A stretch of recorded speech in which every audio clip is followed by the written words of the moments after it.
Sheba, Danny Beat. Hello, bonjour à tout le monde, bienvenue sur ma nouvelle chaîne Val Astuces. Si c'est la première fois que tu me découvres, il suffit de t'abonner et de cliquer sur la petite cloche de notification qui t'informera à chaque fois qu'il y a une nouvelle vidéo de moi en ligne. Donc aujourd'hui, nous allons parler du fer à repasser, d'accord? Précisément de la semelle du fer à repasser, c'est-à-dire comment nettoyer et détâtrer le réservoir d'un fer à repasser. Donc, il y a plusieurs astuces. Il y a du vinaigre blanc, du bicarbonate, du citron et du sel. Pour nous aujourd'hui, nous allons utiliser du vinaigre blanc et avec du sel fin. Donc, avant toute chose, assurez-vous que le fer à repasser soit débranché parce qu'il ne faut pas le faire brancher à chaud, non, mais plus ou moins chaud, c'est-à-dire tiède, mais débranché, d'accord? Donc, vous prenez un chiffon que vous allez imbiber de vinaigre blanc et saupoudrer de sel fin, ok? Donc, vous allez frotter la semelle de votre fer à repasser. Vous frottez jusqu'à ce qu'il soit décrassé. Donc, vous pouvez aussi le faire avec du citron. Vous coupez un citron en deux, vous saupoudrez de sel et vous frottez. Pareil, vous pouvez prendre du bicarbonate de soude, vous faites pareil, vous saupoudrez et vous frottez. Une fois que vous avez fait cela, donc vous prenez un coton-tige ou un cure-dent, vous allez farfouiller les petits trous pour enlever les résidus. Donc, ça, c'est la phase du nettoyage de la semelle. Et franchement, même si vous êtes un as du repassage, se retrouver avec une chemise pleine de traces rouges, jaunes, ça vaut rien. Une chemise sale et repassée, ça vaut vraiment rien. C'est comme si vous n'avez rien fait. Rien fait du tout. Donc, c'est mieux de nettoyer la semelle de notre fer à repasser. Vous pouvez le faire une fois par mois, tous les 2 mois, selon la fréquence de votre repassage, selon la fréquence du repassage. D'accord?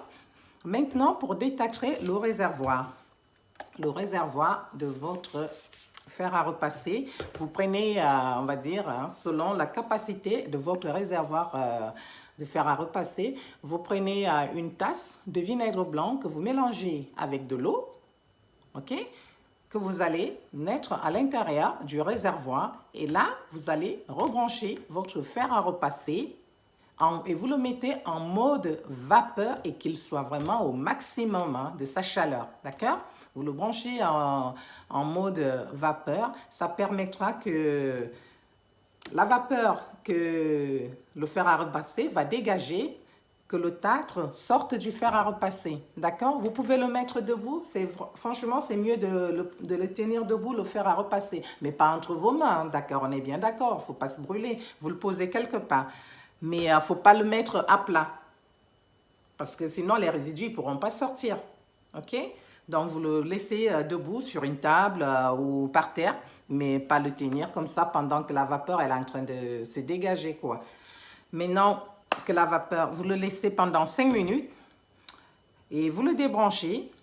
Vous allez vider le réservoir et maintenant remettre de l'eau ordinaire, l'eau du robinet. Vous prenez un vieux vêtement,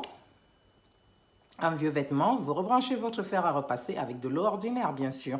Vous repassez même pendant 2 minutes.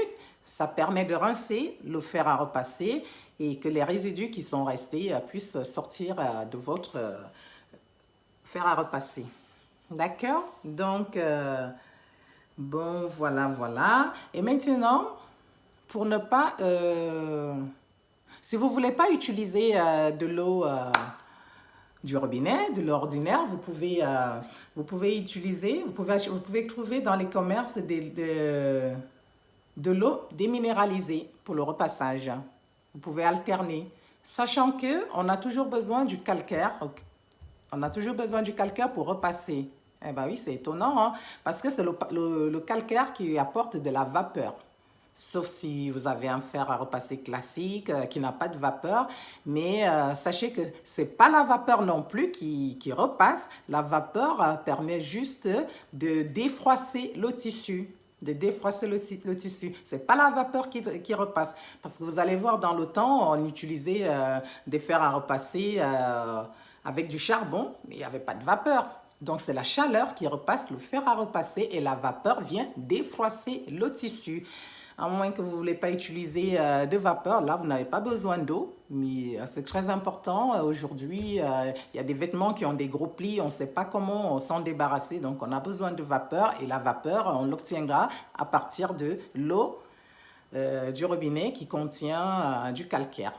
Donc voilà, c'est tout pour aujourd'hui. Donc si vous avez aimé cette petite vidéo, donc il suffit de liker, de partager et surtout laissez-moi un petit commentaire à la fin. Dites-moi ce que vous avez pensé de cette vidéo et faites-moi un retour avec vos expériences.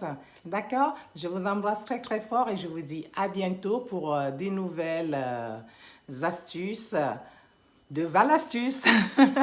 Allez, je vous embrasse. Bisous. À bientôt.